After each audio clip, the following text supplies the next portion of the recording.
it'll put banks under more pressure. I mean, I think the whole world is under pressure in a certain sense from higher rates. Um, let's start with the Federal Reserve on its own. The Federal Reserve is getting deeper and deeper into the insolvency hole. They're very insolvent at the moment due to the fact that for more than a year they have been paying much higher interest rates to their depositors, that's the banks and the money market funds who deposit money with the Federal Reserve, than they're earning on the book of treasuries that they bought over the last decade when interest rates were much lower.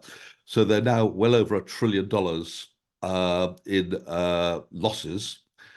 Now, because of unusual rules at the Federal Reserve in the accounting book, which they have written themselves, by the way, they're allowed to call losses assets. That's official. Now, if any company was to call a loss an asset, that would be criminal, and the directors would go to jail. But that is legally allowed. It's in the Federal Reserve's accounting manual, which I've read the relevant section, and that accounting manual is written by the board of directors or approved by the board of directors themselves. But if they were a company, they'd be deeply insolvent and probably have to go into administration. But that's or bankrupt or insolvency or bankruptcy. But that's not the case with the Federal Reserve. And we mustn't forget that in theory, they have the ability to print unlimited amounts of money. It's not as simple as that, but I give that sort of very generically. But the reality is it's going to take a long time for them to recover their insolvency. And the only way, or the main way to recover the insolvency would be to lower short-term rates so that the short-term rates are lower than the interest they're earning on their book of treasury bonds. But even then, if they do that, that'll take a very long time to recover. Or the alternative is to wait for another decade or so as their book of treasury bonds and notes mature and they reinvest them at the new higher rates. But that still only works if we have a positive yield curve, i.e. bond yields are higher than the short-term interest rate. And that's not the case today. It probably will be the case, I think, probably before the end of this year, because I think it's not the short-term rates which will come down so much, it's more the longer-term rates which will rise. And the reason they're going to rise is the second party who has an interest in lower interest rates, and that's the Treasury. Now, the Treasury is the arm of the government which borrows money when the government spends more money than it collects in taxes. And that's what the government has been doing almost forever, but certainly to a huge extent since the 2008 crisis, and even more so as a result of the COVID crisis and onwards.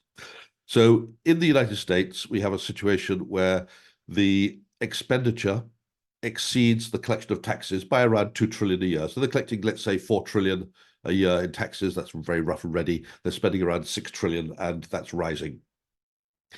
So the gap, the budget deficit, or the deficit, if you like, is getting wider.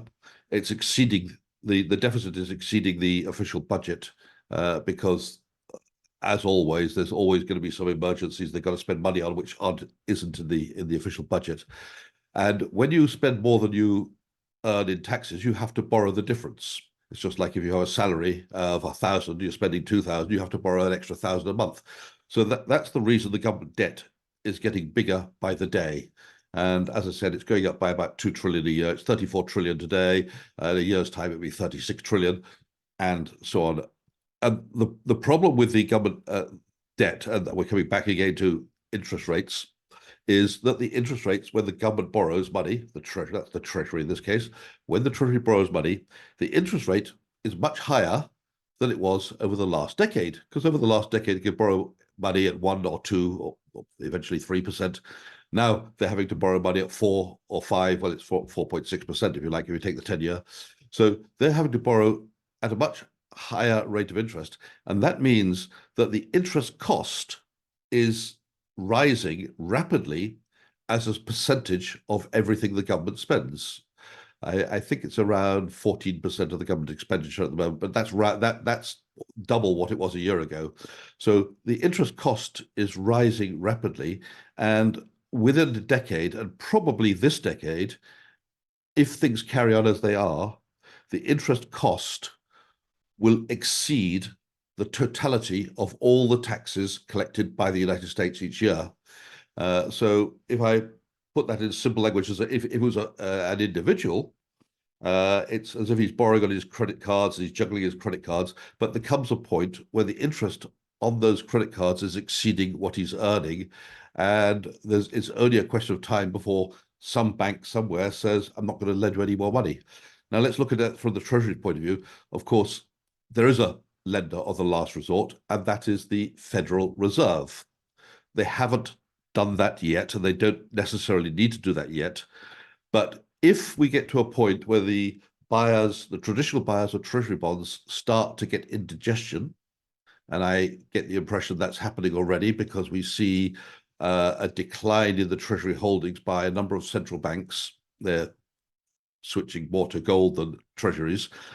If the normal buyers of Treasury bonds, which would be pension funds all around the world, investment funds all around the world, central banks around the world, and private investors, if people start to get indigestion, say, I have enough of these, they have to pay higher interest rates to make the next guy borrow some money. Because if I had enough treasuries at 4.5% and I don't really want any more, well, I might buy another one if I could get 5%, maybe. I mean, I wouldn't, but there will be people out there who would. But that indigestion can grow and grow and grow. And if it grows too much, then they get into what's called a debt spiral, where the price of treasury bonds is falling rapidly. What we don't normally talk about bonds falling, we more talk about yields rising. So the yield on the existing bonds is rising rapidly, and it becomes more and more expensive to borrow money to finance the deficit, which means it spirals out of control. That's not going to happen because the Federal Reserve at some point will do its duty and step in. They have no choice. It'd be a situation of a currency failure, a treasury market failure, and the inability of the government to pay its debts. So the Federal Reserve, when this happens, will step in. But how does the Federal Reserve step in? Well, there's only one way for it to step in, and that is to print money to buy the treasury bonds. So at some point, that is what's going to happen. And in the old school of economics, we always used to say the more you increase the money supply, the higher the inflation rate goes.